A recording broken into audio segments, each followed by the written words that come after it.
Gigolo बनने की राह।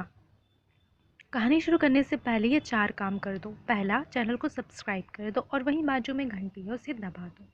दूसरा काम, अपने सभी दोस्तों साथियों के साथ शेयर कर दो मेरी स्टोरी। तीसरा काम, मुझे जल्दी से पेटीएम या फिर मेरे नंबर पे 187 का रिचार्ज कर दो। बीएसएनएल की सिम है। चौथा और आखिरी काम, स्टोरी पढ़ना हो तो फिर मेरी वेबसाइट पे जाओ और स्टोरी पढ़ो।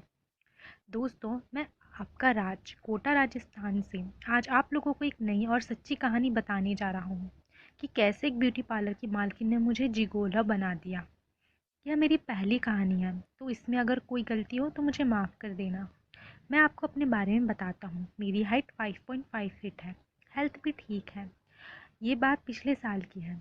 मैं जहाँ जॉब करता था वहीं पास में एक ब्यूटी पार्लर था, पर पार्लर की ऑनर सारिका एक मस्त माल थी।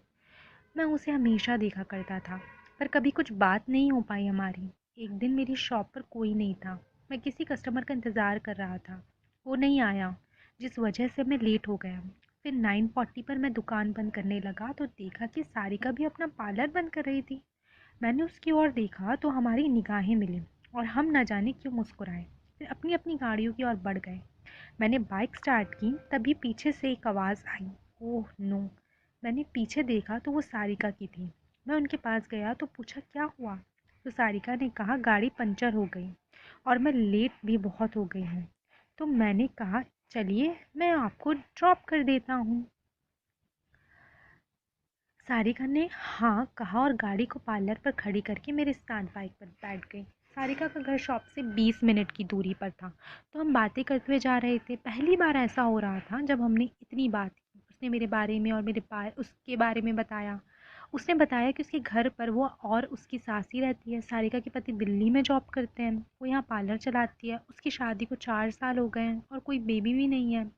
हमारी बातें चल ही रही थी, तभी एक बड़ा ब्रेकर आ गया जो अंधेरा होने की वजह से दिखाई नहीं दिया और हम गिरते गिरते बचे। फिर मैं गाड़ी स्लो का चलाने लगा और थोड़ा थोड़ा ब्रेक लगाकर रुका। क्या मस्त एहसास था दोस्तों। तभी उसका घर आ गया। सारिका मुझसे कुछ अलग अंदाज में बोली, आपकी सेवा के लिए धन्यवाद, बाय। मैंने समझते और मजाक करते हुए कहा, हम तो सेवक हैं, जब चाहो सेवा के लिए बुला लो। सारिका हंसने लगी। अच्छा तो फिर सोमवार को भी सेवा दो, मुझे यहाँ से लिफ्ट दे देना पार्लर तक। मैं बोला, सेवक आपकी हर सेवा के लिए हाजिर रहेगा मैडम। हमारी इन बातों से शायद हम दोनों ही समझ चुके थे कि मम्मू की रगड़ाई का सुख हम दोनों ने ही लिया था। हमने मोबाइल नंबर एक दूसरे को दिया और मैं वहाँ से आ गया। उस रात को 12:15 पर एक व्हाट्सएप मैसेज आया। उसमें हाय लिखा था। वो सारिका का ही मैसेज था। हम तरह हमारी बातें शुरू हुई। उस रात हमने 1 घंटा सामान्य बातें की और अगले दिन यानी रविवार को भी हम कई बार व्हाट्सएप पर बात करते रहे। सोमवार को वादे के मुताबिक मैं सारिका को लेने उसकी बताई जगह पर पहुंच गया। उसको उसने पार्लर से थोड़ा दूर छोड़ा क्योंकि वो नहीं चाहती थी कि कोई हमें साथ देखे और कुछ गलत समझे। ये भी एक तरह का संकेत ही था। फ़ोन व्हाट्सएप पर बातें करते हुए हमें 1 हफ्ता हो गया था। आज शनिवार था। रात को 12:05 पर सारिका का मैसेज आया। उसमें लिखा था कि आज मेरा बर्थडे है। फिर मैंने उसे विश किया और पार्टी देने के लिए बोला, तो वो भी पार्टी देने के लिए राज़ी हो गई। उसने मुझे अगले दिन रविवार को दिन में 1 बजे अपने घर पर बुलाया। कहा कि कल दिन में पार्टी है। मैं तैयार होकर और उसके लिए एक अच्छा सा गिफ्ट लेकर 1:20 पर उसके घर पहुंच गया। मैंने बेल बजाई तो 5 मिनट बाद सारिका ने गेट खोला। मैं उसे देखता ही रह गया। फिर उसने हाथ पकड़कर बोला, क्या हुआ। मैं बोला, कुछ नहीं, तुम बहुत सुंदर लग रही हो। बोली, लग रही हूँ। मैंने झट से कहा, ये ड्रेस तुम पर बहुत जच रही है। वो हंस दी और थैंक्स बोलकर मुझे अंदर आने को कहा। हम दोनों अंदर गए। वहाँ कोई नहीं था। मैंने कहा, सारिका बर्थडे पार्टी है और यहाँ कोई नहीं है। सारिका ने कहा, यहाँ मेरा और कोई दोस्त नहीं है तुम्हारे सिवा, तो तुम्हें ही इनवाइट कर लिया, तुम्हारे साथ ही पार्टी कर लेंगे। मैंने कहा ओके। उसका घर काफ़ी अच्छा था। सारिका 2 गिलास पानी लेकर आई और मेरे साथ सोफे पर बैठकर बातें करने लगी। हमने पानी पिया, फिर उसने मोबाइल पर लाइट म्यूज़िक लगा दिया और हम बातें करने लगे। मैंने सारिका से पूछा, तुम्हारी सास दिखाई नहीं दे रही। तो उसने कहा, वो 3 दिन के लिए किसी रिश्तेदार के यहाँ गई है, सोमवार तक आएंगी। बस फिर क्या था, मेरे दिमाग में कुछ और ही चलने लगा। शायद सारिका भी यही चाहती थी, पर मैंने जल्दबाजी करना सही नहीं समझा। हम दोनों कुछ देर बात करते रहे। फिर मैंने उसका हाथ पकड़ लिया और गिफ्ट उसके हाथ में दे दिया। जन्मदिन मुबारक हो सारिका। उसने हंसते हुए गिफ्ट ले लिया और बोली, चलो खाना खाते हैं। हमने खाना साथ खाया। फिर उसने पूछा, गिफ्ट में क्या है। मैं बोला तुम ही खोल कर देख लो। उसने एक डार्क ब्लू साड़ी थी, उसे बहुत पसंद आई। मैंने कहा तो चलो अब यही पहन कर आओ, फिर केक काटते हैं। वो चेंज करने चली गई। शायद सारिका ने तंबू ले लिया था और मुस्कुराते हुए बोली तुम भी कम नहीं हो। मैं चौंक गया और बोला क्या क्या कहा तुमने? वो बोली कुछ नहीं। फिर वो केक लेकर टेबल पर आई और हमने पहले तो केक काटा। मैंने उसे केक खिलाया, उसने मुझे खिलाया। मुझे थोड़ी आत्मीयता से लगी तो कहा थोड़ा डांस हो जाए, जिससे वो थोड़ा अलग होने लगी। फिर मैंने केक लेकर उसके चेहरे पर लगाया और उसे फिर से खिलाया। फिर वो चेहरा धोकर जाने लगी। वो चिल्ला उठी। फिर मैंने शरारत करते हुए पूरी ताकत से चिमटी काट ली। वो रोने लगी और बाहर निकालने को कहने लगी। वो मुझे गालियाँ देने लगी, बाहर निकाल साले, क्या कर रहा है। फिर बहुत देर तक दोनों ने काम किया। फिर नहा कर उसने खाना बनाया। मैंने खाना खाकर उससे जाने के लिए बोला तो उसने कहा क्या तुम एक दिन यहाँ नहीं रुक सकते? मैं बोला कल सोमवार है मैडम, पार्लर नहीं जाना? वो बोली कल की छुट्टी, तुम रुको तो। बस मैं रुक गया। तो उसने मुझे 3,000 रुपये दिए। मैंने कहा मना कर दिया। वो बोली एक बार की बात होती तो नहीं देती, पर तुम्हें तो मेरे पास बार बार आना है, अब मना मत करना। फिर आगे सारिका और मैं अगले 6 माह तक मिलते रहे। सारिका मुझसे अपनी ज़रूरत पूरी करती और फिर मेरी फ़ीस दे दिया करती। इसी बीच उसने मुझे अपनी कुछ सहेलियों से भी मिलवाया और उनकी ज़रूरतें पूरी करवाई। इसी क्रम में एक नया याशियाना था। ये याशियामा के साथ मेरे किस तरह के संबंध आगे बढ़े, उसी की कहानी का मज़ा लीजिए। एक दिन शुक्रवार को दोपहर को 3 बजे सारिका का मेरे पास फ़ोन आया। मैंने वो फ़ोन उठाया और हेलो कौन बोला। उधर से आवाज़ आई हेलो मैं सारिका बोल रही हूँ, तुम्हें अभी जयपुर आना है और 2 दिन वहीं रहना है। शाम 5 बजे की ट्रेन है, मैंने तुम्हें टिकट मेल कर दिया है। तुम ट्रेन में बैठ जाओ तो फ़ोन कर देना, ओके। उसने बिना मेरा उत्तर सुने फ़ोन काट दिया। मैंने बॉस से शनिवार की छुट्टी ली और बहाना बनाकर घर आ गया। मैं दोस्त की शादी में जाने का बोलकर जयपुर के लिए रवाना हो गया। मैं ट्रेन में बैठा और मैंने सारिका को फ़ोन किया। मैं ट्रेन में बैठ गया हूँ। सारिका ने बोला ठीक है स्टेशन पर मिलते हैं। मैं लगभग 11 बजे जयपुर स्टेशन पर उतरा। जैसे ही स्टेशन से बाहर आया तो फ़ोन आया। पहुँच गए राजा? मैंने कहा हाँ, पर तुम कहाँ हो डियर? तो उसने कहा एक कार का नंबर दिया और कहा कि बाहर आओ और इस नंबर की कार में आओ।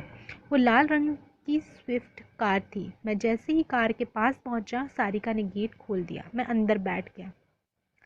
सारिका ने वेलकम बोला और मैं हंस दिया, पर मेरे जैसे ही ड्राइवर की सीट पर गई तो मैंने देखा कि वह एक खूबसूरत हसीना थी। उसे देखकर मैंने सारिका की तरफ देखा तो उसने कहा कि ये मेरी कज़न सिस्टर है, इसका नाम याशिमा है।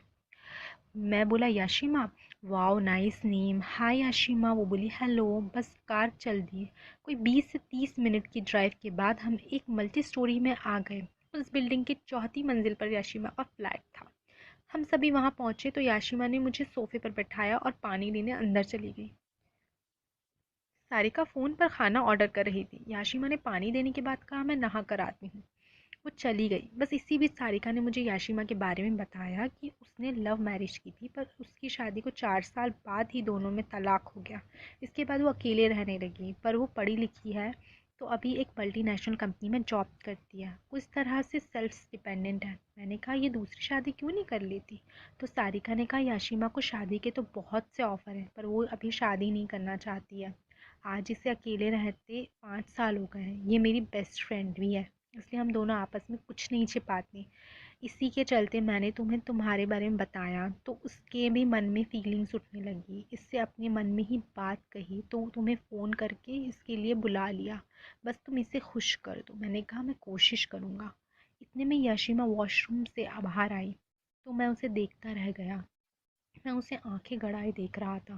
तभी याशिमा बोली क्या हुआ जनाब, कहाँ खो गए? हेलो आप भी नहा लो फिर खाना खाते हैं। उसकी आवाज़ सुनकर मैं होश में खोया और मैंने कहा हाँ हाँ मैं नहा लेता हूँ। मैं नहाने चला गया और नहा कर 10 मिनट बाद बाहर आया तो दोनों खाने की टेबल पर मेरा इंतज़ार कर रही थी। फिर हमने साथ में खाना खाया। खाने के बाद मैं टीवी देखने लगा। सारिका ने यशिमा से कान में धीरे से कहा जा याशिमा तैयारी कर, अपने रूम में जा, मैं थोड़ी देर में इसे भेजती हूँ। यह मैंने सुन लिया था। यशिमा उठी और कमरे में चली गई। सारिका टेबल से बर्तन आदि लेकर रसोई में चली गई। मैं भी सारिका के पीछे रसोई में चला गया। मैंने सारिका से पूछा ये तैयारी का क्या मतलब? तो उसने कहा अरे बुद्धू, जो 5 साल से नाकाम हुआ जैसी ही होगी ना तुम्हें मज़ा आएगा, और हाँ उसे आज मस्त कर दो, खुश कर दो यार। मैंने कहा ठीक है जान। मैं सारिका को बाहर आकर टीवी देखने लगा। थोड़ी देर बाद सारिका रसोई से निकलकर रूम में याशिमा के पास गई। 10 मिनट बाद मेरे पास आकर बोली, जाओ राजा, तुम्हारा माल तैयार है। आज उसे ऐसा मस्त कर दो कि वो अपनी पहली रात भूल जाए और आज की रात को ही याद रखे। जाओ जाओ ना। मैं उठा और याशिमा के रूम की तरफ बढ़ा। उस वक्त लगभग 12:30 बज रहे होंगे। रूम में गया तो वहाँ की लाइट जल रही थी और मस्त हल्की हल्की महक आ रही थी। मैं बेड पर पहुंचा तो वहाँ पर यशिमा बिल्कुल नई दुल्हन की तरह सच संवर कर बैठी थी। मैंने उसका घूंघट ऊपर किया। उस वक्त मेरे पास उसे मुंह दिखाई देने के लिए कुछ भी नहीं था। फिर याद आया कि मेरी जेब में एक डेयरी मिल्क की सिल्क चॉकलेट है। मैंने वो चॉकलेट याशिमा को मुंह दिखाई में दे दी और उसका घूंघट ऊपर किया। सारिका याशिमा के पास आई और बोली, रानी कैसा लगा मेरा राज्य का हथियार। याशिमा सारिका की तरफ आंख मार कर बोली, साला बड़ा बेदर्दी है, रहम ही नहीं करता। उसकी इस बात से हम दोनों तीनों हंसने लगे। मेरे याशिमा ने कहा, मैं अब आने वाला हूँ, रस कहाँ निकालूं। याशिमा बोली, आज तो अंदर ही, बहुत साल हो। मैंने उसकी पीठ पर दिलासा दिया। मैंने घड़ी की तरफ देखा तो उसमें 4:35 हो रहे थे। हम बात करते हुए सो गए।